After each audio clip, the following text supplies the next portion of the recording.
पर वैदिक रूपी ये वाटिका हरी भरी रहे और ये यज्ञ की ज्योति जलती रहे और आप सबका प्रेम स्नेह इनके साथ बना रहे, इनका आपके साथ बना रहे। आइए अब ये कथा समापन की ओर है। आज का विषय है कुरीतियां निवारण। हमारे समाज में बहुत सारी कुरीतियां हैं और वो पड़ जाती हैं, चल जाती हैं, लेकिन हमें इनको दूर करना चाहिए, एक अच्छा रास्ता तय करना चाहिए। एक गीत मुझे महर्षि दयानंद जी का बड़ा प्यारा याद आ रहा है। आज बहुत सारे लोग महर्षि दयानंद जी की बातों को मान रहे हैं और मानेंगे। उनका रास्ता एक वेद का रास्ता है और मैं तो कहा करता हूँ, वेद है तो वेदना नहीं है और वेदना है तो जीवन में वेद नहीं है। जिनका जीवन वैदिक मर्यादा के अंतर्गत क्रियान्वित है, जो अपने जीवन को वैदिक मर्यादा के साथ जोड़कर चलते हैं, वो जीवन में सुख पाते हैं और ये जीवन भी सफल हो जाता है और अगला जीवन भी सफल हो जाता है। एक बड़ा प्यारा मुझे भजन ऋषि का आया, फिर थोड़ी कथा सुनानी है, फिर हमारे गुरुजी का कार्यक्रम आप सुनेंगे और भी कार्यक्रम, और फिर आज बच्चों के बहुत बढ़िया कार्यक्रम होंगे। हमारे मित्र वर्ग ने बहुत मेहनत करके उन बच्चों को बहुत अच्छी शिक्षा दी है। एक बार हमारे योगाचार्य जी के लिए भी जोरदार ताली आप लोग बजा दें। तू नहीं पैगाम तेरा हर किसी के दिल में है, जल रही है जो शमा रोशनी महफिल में है। एक बार बोले जगत गुरु महर्षि दयानंद महाराज जी की। ये स्वामी दयानंद का कहना सारी दुनिया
पदों पे पहुंच गई है नारी, जिसके कारण उच्च पदों पे पहुंच गई है नारी। ऐसा कार्य हुआ है सबका सारी दुनिया मानेगी।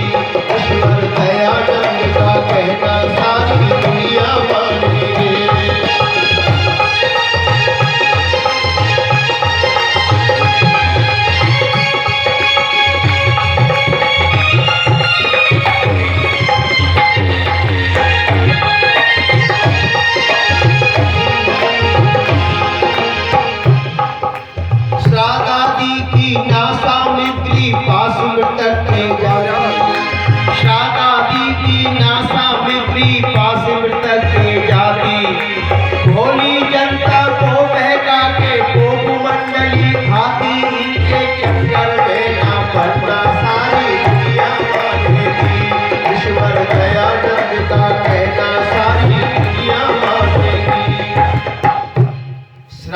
शादी की ना सामग्री, बास मृतक के जाती, और भोली जनता को बहका कर पोप मंडली हाथी। जब पिछले क्वार का महीना बीता तो बड़े श्राद्ध हुए। कुछ लोगों ने तो कौवे पाल रखे थे। बड़े शहरों में बोले 1000 रुपए दे दो तो कौवा श्राद्ध खा ले, और लोग खिला रहे थे। अब कहाँ मिले इतने कौवे? क्या विडंबना है, कैसी समाज में ये बीमारियां चली, क्या मर के सब घर वाले कौवे बन के आए। और एक जगह एक बूढ़ी माँ अपने पौत्र को लेके बोली चले दादा चले गए, चल उनका भी श्राद्ध करिए। थाली सजा के ले गई, तो जहाँ कौवे ज्यादा रहते थे लोग श्राद्ध खिलाते थे, तो कौवे हिले गए थे, चबूतरे बने थे, थाली रख दी, हाथ जोड़ते बैठ गई। तो एक कौवा आया तो देख देख तेरे दादा ही तेरे दादा है। एक और बिचारी आई कोई पड़ोसन से, तो उसने भी थाली रख दी। अब वो कौवा जैसी बड़ा तो वो दादी माँ बड़ी खुश हुई, देख देख तेरे दादा है, हाथ जोड़े, दादा है दादा। अब वो कौवा फिर हट गया। उसके बाद फिर आया, तो फिर ये इसकी थाली में इसने कुछ नहीं खाया, जो बराबर में थाली रखी थी उसमें इसने खा लिया। तो कहती है तेरे दादा का नाश जाए, जिंदे पे भी पड़ोस में खा के आता था, मरने के बाद भी इसकी आदत नहीं छूटी, अब भी बराबर वाली थाली में लपक रहा है। और बोले चल इसका लगाऊं आग, इसकी आदत तो अब भी नहीं छूटी। चलिए बताओ क्या विडंबना है। अच्छा 1 साल में एक बार खिला दो तो तृप्ति हो जाएगी। अच्छा पंडित है या उसका पेट है या लेटर बक्स है, खिलाओ पंडित को पहुंच जाए घर वालों पे जो मर गए हैं। अरे श्राद्ध तो जीते जी होता है, उनको जो कुछ तृप्त रखो सेवा रखो वही है सच्चा तर्पण। और लेकिन लोग बहकाते दुनिया के अंदर बड़ा, जब सत्यार्थ प्रकाश कर लेते हैं, आर्य समाज के सत्संग को सुन लेते हैं, उन्हें कोई बहका नहीं सकता। बहुत समय पहले हम वैदिक मोहन आश्रम में प्रचार के लिए गए, तो हमने सोचा कि यहाँ बहुत भीड़ है, चलो गंगा पर चलते, कपड़े धोकर वही सुखाएंगे, आनंद से बैठेंगे। अप्रैल का महीना था, 2-3 लोग थे, हम गए, कपड़े धोए, धो करके सूखने डाल दिए, बैठ गए थे, थोड़ी देर में सूख जाएंगे। स्नान भी हो गया, बड़ा अच्छा वातावरण लग रहा है, अच्छा लग रहा है। तो वह बड़े पंडित मोटे मोटे घूम रहे थे। एक पंडित आया, उसने पूछा कुछ नहीं, तिलक लगा दिया, और तिलक लगा के बोला कि दक्षिणा निकाल। मैं किस बात की? ये पुण्य क्षेत्र है, या जो कुछ दान करते हैं वो मिलता है। तेरे माँ बाप है? मैंने कहा है। नाना नानी? मैंने कहा नानी को कभी देखा नहीं, पर नाना जी भी 3 साल पहले ट्रांसफर हो गए, चले गए। तो बोले हाँ कुछ कर ले दान। तो मैंने कहा बहुत अच्छा, कितना दान के तेरा जो सामर्थ्य हो, 101 रुपया, 500, 1100, 2100। मैंने कहा ठीक है करूंगा दान। और मैं गंगा में घुस करके और मैं पानी अंजलि में लेकर बाहर को फेंकने लगा। तो वो पंडित कहने लगा ये क्या कर रहा है? मैंने कहा मैं बरेली रहता हूँ, और बरेली से चला था, तो मैंने कुछ फुलवारी के पौधे लगाए थे गमले, और पानी लगाना मैं भूल गया और यहाँ आ गया। अब 8 दिन के बाद जाऊंगा, सारे पौधे मेरे सूख जाएंगे। तो मैंने सोचा आपने तरकीब बता दी, पानी लगा दूं। तो बोले पागल है, बरेली हरिद्वार से 350 किलोमीटर की दूरी, पानी कैसे चला जाएगा, कैसे पहुंचेगा पानी? तो पंडित जी मैं पागल हूँ या आप पागल हो? बोले मतलब कि मैंने के मेरे नाना मर के कहा गए, तेरे पे एड्रेस है या कोई फोन आया, तेरे पास चिट्ठी आई, मैं तुझे दूंगा, नाना के पास कैसे पहुंच जाएंगे? तो एकदम सावधान हुआ। वो कहता है तू किस विभाग का आदमी है? तो मैंने कहा मैं विभाग का थोड़ी हूँ, मैं तो प्रचारक हूँ। कौन से समाज का प्रचारक? मैंने आर्य समाज का।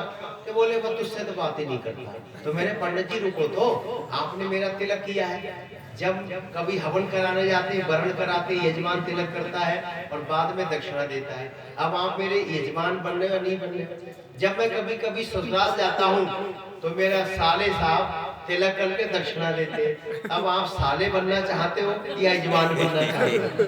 अब आपके हाथ में है, तो देना तो पड़ेगा आपने तिलक। और मैंने कहा विभीषण रामादल के अंदर आया और रामादल में आ गया। श्री राम ने उसका तिलक किया और कहा लंका का राह जीत कर तुम्हारे लिए दूंगा, तुम्हें राजा बनाऊंगा। तो लक्ष्मण ने कहा भैया अगर लंका को नहीं जीता गया तब, तो श्री राम ने कहा मैं अयोध्या का आधा राज विभीषण को दे दूंगा।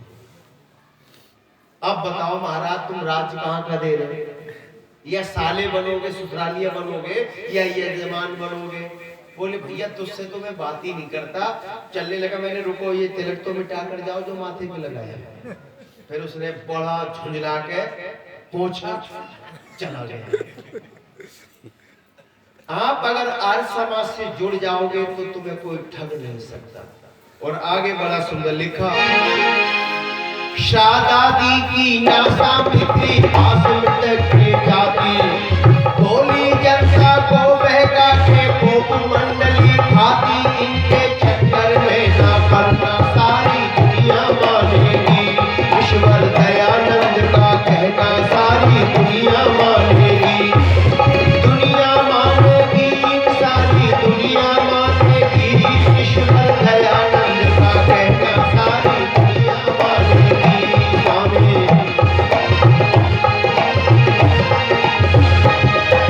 जड़ पूजा ने इस भारत का नाश किया है भारी,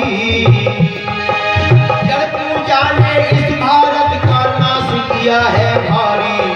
पढ़ कर के नरदेव देख लो साची बात हमारी, पढ़ कर के नरदेव देख लो साची बात हमारी। पुराने रीति रिवाज बदलना सारी दुनिया मानेगी, स्वामी दयानंद का कहना सारी दुनिया मानेगी। पुराने रीति रिवाज ये कुरीतियां क्या है ये पहले चली आई।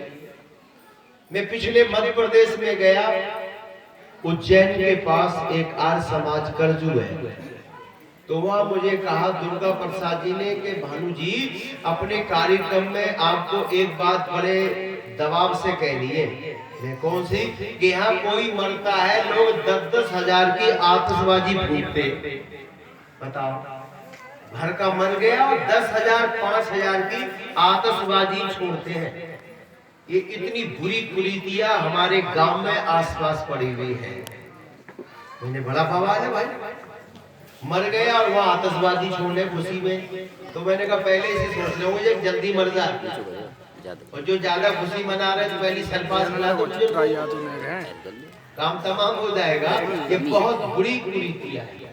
पुराने रीति रिवाज बदलना सारी दुनिया माने। कुरीतियां पड़ती कैसे? नौजवान हो गए, उन्होंने कहा माँ के हाँ हमें पता है, बुआ जी की बारात जब आई थी पिताजी ने दोनों घर में बिल्ली पकड़ी थी काले रंग की और टोकरी से बंद करी थी। कहीं ये हमारे घर के अंदर कोई इस तरह का रिवाज तो नहीं है, कहीं बारात में अशुभ ना हो जाए, बहन की शादी है। तो माँ ने कहा कि देखो बेटा बिल्ली जरूर तो बंद करो टोकरी के नीचे। और अब बिल्ली थी नहीं घर में, उस समय पली हुई थी। दोनों गए और घर के लोगों को ले गए। 2 घंटे में 2 बिल्ली पकड़ी गई, गांव में दौड़ा दौड़ा दौड़ा। अब 2 बिल्ली पकड़ के लाए, टोकरी के नीचे कमरे के में ले जाकर बंद कर दी। बिल्लियों ने सोचा पता नहीं कौन सा गुनाह किया जो सजा मिली है। एक बिल्ली कहने लगी आजीवन कारावास है, अब तो जेल में बंद हो गए। अब टोकरी के नीचे रख करके ऊपर से वजन रख दिया। बारात आई चली गई, 1 दिन 2 दिन 3 दिन। अब के घर में बिल्ली पाली तो थी नहीं, जो अभ्यास होता कि बिल्लियां भी उनको कुछ खिलाओ। अब तीसरे दिन जाकर नजर पड़ी, अरे टोकरी के नीचे बिल्ली बंद करी। जब देखा तो बिल्लियों के मुंह फैले हुए, आंखें खुली की खुली रह गई। राम नाम सत्य दोनों की हो गई, भूख से मर गई। तो कहने लगे बड़ा पाप हुआ। तो ये कुरीतियां, ये रीति रिवाज घरों में ऐसे ही पड़ते हैं। लोग लकीर के फकीर हो जाते हैं। कब क्या परिस्थिति थी, क्या कारण था। हमारे जीवन को अच्छे से चलाना चाहिए और अपने महापुरुषों के अनुसार अपने जीवन को चलाओ, उनसे सीखो। जो हमारे महापुरुष हुए हमारे पद प्रदर्शक होते हैं। आज बहुत जगह जगह अलग अलग रिवाज है, रीत है, बड़ी बड़ी कुरीतियां हैं। बड़ा बवाल है समाज में। मैं अपने साले की बारात में गया, मैं एक की गया, फिर दूसरे की हिम्मत काम नहीं पड़ा। गया तो खजूर के कांटे चुभे, मैं वहां लड़कियां, मैं चुपचाप खड़ा था। एक लड़की ने बेरहमी से मेरे भाला मारा पीठ में, और उसने खजूर का कांटा चुभा के और दूर खड़ी होकर हंसे सब। मैंने सोचा किसी ने भाला मार दिया, क्या हुआ? खून निकल आया। सफेद कुर्ता, गर्मी का समय, पिजामा, वो रंगे पीछे। मुझे इतनी पीड़ा हुई, बहुत कष्ट हुआ। रात की दूर जगह थी। मैंने कहा मैं इस बारात को अभी थूक के जाऊंगा। फिर बोले कोई बात नहीं, या तो रिवाज ही ऐसा है। इस तरह की मैंने, ये कितना गंदी आदत है। कई के उन्होंने भाले मारे कांटे अंधेरे में और हंसे, वो चाहे मरे चाहे जिए, उन्हें मजा आ रहा। मैंने अच्छा, पंडित ऐसा आया बिल्कुल अनपढ़, जब वो फेरे करने लगा तो कभी रामायण की चौपाई पढ़े, कभी कुछ पढ़े। मैंने तू भाई पंडित कौन सी कंपनी का है, तू कुछ वेद मंत्र तो पढ़ ही नहीं रहा। फिर बोले कि आप शास्त्री जी विवाह के मंत्र कुछ पढ़ दो। मैं पढ़ने लगा, और मैं सच बता रहा हूँ, झूठ नहीं बोल रहा हूँ। पीछे से एक औरत ने हाथ रंगे हल्दी में, और मेरी पीठ में जो थपकी मारी ना, तो मेरी नाक जमीन में।